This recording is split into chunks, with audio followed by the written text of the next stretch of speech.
Hello and welcome to Studio 415. On today's show, you will hear all about the Relay for Life event being held by Northwest Allen County Schools. You will get to see the process and faces behind the school yearbook. And you'll see how a teacher and a group of students have been pursuing acting. I hope you're ready. It's time to enter Studio 415.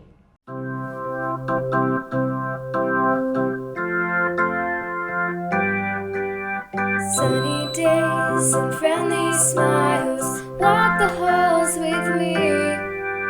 Studio 415. Watch the news unfold. Another dull moment. Students today create our future. Come and join the fun. Studio 415. Welcome to Studio 415. I'm Balin Height. And I'm Caroline Chastain. Last year, Carroll High School held a Riley Dance Marathon to raise funds and awareness for Riley Hospital. This year, the whole district is putting their focus on fighting cancer. Studio 415 reporter Andrew Schuler has this story.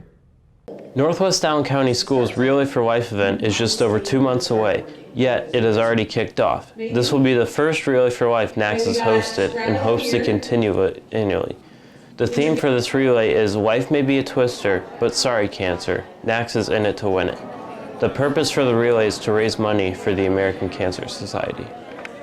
Relay for Life will provide money for research all around the country. There's actually 6 universities in Indiana that get research funds for researching. The NACS Relay for Life will take place at Carroll Middle School on May 6, 2017. The doors will open at 1 p.m. and will end at 10 p.m. From 10:15 to midnight will be a DJ dance. Throughout the day there will be concessions, food trucks, contests, and all sorts of other activities. We also have Survivor Hour, which is really cool, where all the survivors will be able to get to walk. And then we have a Caregiver Hour where all the caregivers will be able to walk as well, just be able to see the amount of people that have helped those along the way in their journey of cancer. If you want to participate in the relay, you can still sign up today. Go to relayforlife.org and you can create or join a team. If you have any other questions, see Tammy Royer in Student Services.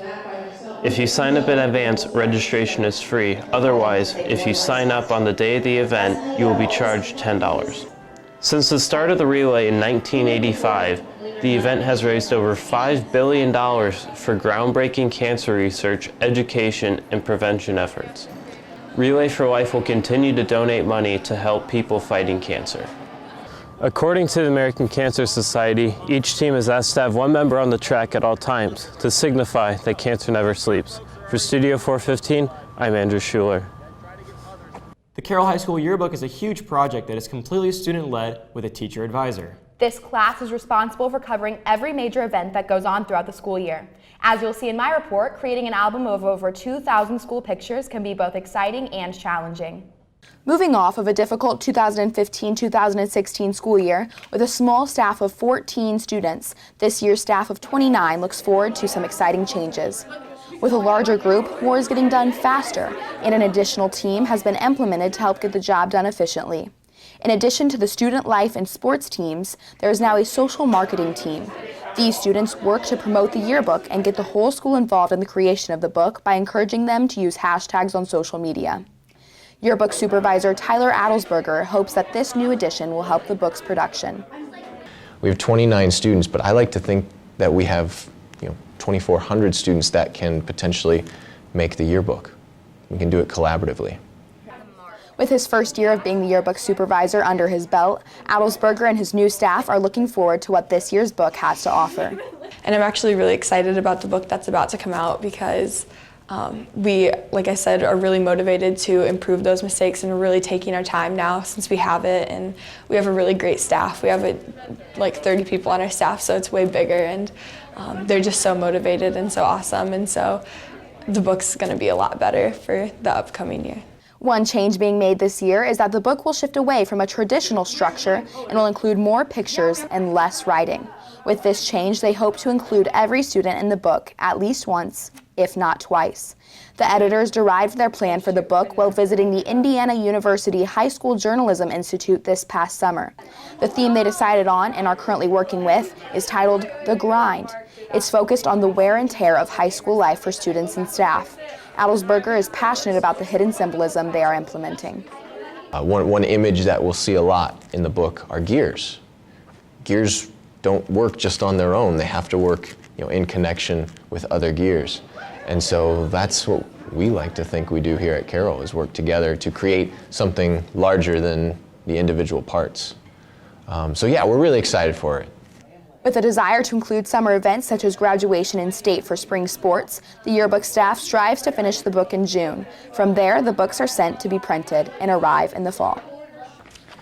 To purchase your copy of The Grind, go to jostens.com and search Carroll High School, or see Mr. Ahlersmeyer in room 257. For Studio 415, I'm Caroline Chastain. Teacher by day, man of mystery by night. We continue our series with teachers outside of the classroom. In my story, I look to the stage and point the spotlight at English teacher Bob Ahlersmeyer to see his passion for drama and acting. Bob Ahlersmeyer, a senior English teacher, started his acting career at New Haven High School. After graduating, he moved on and attended IPFW and Indiana University Bloomington, where he majored in broadcast journalism and minored in kinesiology. During this time, Ahlersmeyer pursued acting through local plays and community theater. My girlfriend and I just decided to start doing community theater around town, which, Fort Wayne Civic Theater, First Presbyterian Theater, stuff like that, where anybody can audition and be in it. It's not paid, and just kind of really, it was fun to play. He then settled down and started a family. His free time was limited, and with this, so were his opportunities to act. No, we have a train. In the summer of 2014, Ahlersmeyer earned a chance through a teaching grant to pursue his dream of acting and spend this summer in the city of Los Angeles. And I was fortunate enough to win what's called a Lilly grant here at Carroll, but it's statewide, and they fund me to go out there, give me some money to go. I was going to go anyways, so it was nice to get the little stipend to help. But no, I was planning just to take 6 or 7, 8-ish weeks and just do the actor life. During this time, Ahlersmeyer learned what the life of acting is all about. And he says the biggest takeaway was confidence. Confidence is what helped him earn roles in television and in film. Out there, I got cast in a national commercial in my first week. I had a short film in the second week. And a friend that I was staying out there said that, I've had friends do this for 5 years and never got a job. After his summer experience in the city of Los Angeles, Ahlersmeyer returned home again and became very busy. His acting career took a backseat to balancing his work and family life. After taking some time off due to the busynesses of life, Ahlersmeyer says he looks to the future for more opportunities in acting and in drama. For Studio 415, I'm Balin Height. A couple of good laughs and an entertaining night is usually what the audience gets at one of Carroll's theater productions. But this year's spring play has changed gears. Studio 415 reporter Darcy Fosnoff joins us now with that story. Theater arts teacher Steve Pearson says that he chooses the plays shown at Carroll based on the mood of the school, as well as other factors. As my report will show, this drama will walk the audience through a range of emotions. I thank you, my friend. Hey, honey, you wouldn't mind showing me how this thing here works now, would you? How it works? How to make a fountain of water. Oh. The play is called The Diviners. It takes place in the Depression era in the 1930s. Even though it does have a bit of humor in the story, the play all around is a serious and tragic story of a troubled boy named Buddy, played by Ethan Honeycutt. I just feel like when I'm playing Buddy, it's my real self. The idiot boy inside me is coming out. Where's my blanket? I think the funny thing is when we come out of bed. Buddy is one of the main characters of this play, which is focused on his fear of water. He befriends Cece, a backsliding pastor played by Luke Stamens. I've never been a part of a dramatic play. It's the first drama that Carroll's put on in a long time, and it's just a completely different experience compared to the comedies and stuff that we've put on in the past. The developing relationship between these two make this play very unique to Carroll. Steve Pearson has done this play about 20 years ago and chose to do it again. He said that he wanted to challenge some students and that the timing for this play was essential. A lot of times I do comedies just because things during the school year, I always wait till the last minute to pick the play because I don't want to pick a serious play and then something horrifying happens during the school year and it's just going to bring us down lower. And we're kind of at a good point, to my knowledge, in the school environments. Many students involved in the play were very excited about the production and are still letting their personalities shine through off and on the stage. I think if anything, I've affected others, and because of that, that affects me. You know, many people are, when I'm acting or when I'm going, you know, they're all like, you know, Nick, that was really good. Like, you inspire me to be better. And I'm just like, you know, you guys make me better. The play was performed on February 23rd and 24th in the small auditorium, where many other future performances similar to The Diviners will take place as well. From Studio 415, I'm Darcy Fosnoff. Imagine joining a new school in the middle of the year. This can be stressful for students as well as teachers. Studio 415 reporter Dylan Yates is here with one such story. Amanda Lawson is a new social studies teacher at Carroll that joined the staff over winter break. But rather than be overwhelmed, Lawson is grateful for her new opportunity. New teachers usually come at the beginning of the school year, but Amanda Lawson, a 10th and 11th grade social studies teacher, has come at the beginning of this semester. And I really miss being in a normal school setting. I don't know if you're too familiar with alternative schools, but it's extremely stressful. It's difficult. It's much different than this. It's not a normal classroom setting. After graduating from Indiana Wesleyan with a degree in social studies, Lawson worked at an alternative school in Anderson before deciding that she did not prefer to teaching there. Well, guess what? This should actually help you write your essays. Long story short, one of my coworkers actually got fired, and he taught math. And I was just supposed to take over the math class for a couple weeks so they could find somebody, but then it ended up being permanent. If she was still at the alternative, Lawson would be teaching second semester algebra. Lawson told the principal that she could not teach the algebra second semester class since she could not understand it. She wanted to teach a class that had to do with her degree. It's a terrible, terrible feeling to wake up every morning and dread going to work. It's exhausting. It's not exciting. Lawson started to apply to schools in the Anderson and Fort Wayne areas. She wanted to move back to Fort Wayne since the majority of her family lived here. Not thinking that she had enough experience to teach at Carroll, Lawson almost didn't apply. My dad said, "You never know, Amanda, just apply, because if you don't apply, you won't get it." And I applied, and I'm like, oh, this is like every teacher's dream, is to work at an A-rated school. When Lawson told people that she was going to interview for Carroll, people kept telling her that she was going to be interviewing for a really good school. And I never heard, this isn't me just saying it to suck up because I work here, I never heard a bad thing about Carroll, believe it or not. And everybody that I talked to when I told them I was going on an interview, and everybody that found out that I got this job, they said, "You're going to a really good school. It's a really good school. You won't regret it." For Studio 415, I'm Dylan Yates. From glorious quests and battling monsters to solving mysteries about murder, board games are a fun way to spend time with friends. There's a game out there for everyone. Studio 415 reporter Randy Zedek has more on how to find the perfect game for you while you're in school.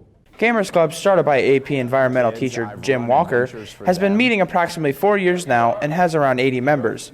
Walker has a strong love for board games and wants everyone to share the same passion as him. And there's just a whole new world out there for people to discover when you get away from your traditional Sorry, Monopoly. You know, people get bored with those games, so these have so much more to offer. Gamers Club is a place for students of all kinds to meet and play board games. Although the club isn't free, the $3 admission fee pays for new games and snacks. These snacks include freshly popped popcorn, Oreos, and animal crackers. With the club being held right before lunch, the snacks are perfect for keeping its members satisfied. Many students love the club because of its laid-back feeling, and even though games are being played, the noise in the room is far from overwhelming. I like the fact that it's not too serious, like it's not people just constantly yelling at each other. We're having fun playing games. So I wouldn't have to sit in homeroom. Essentially, that, and I like board games, so.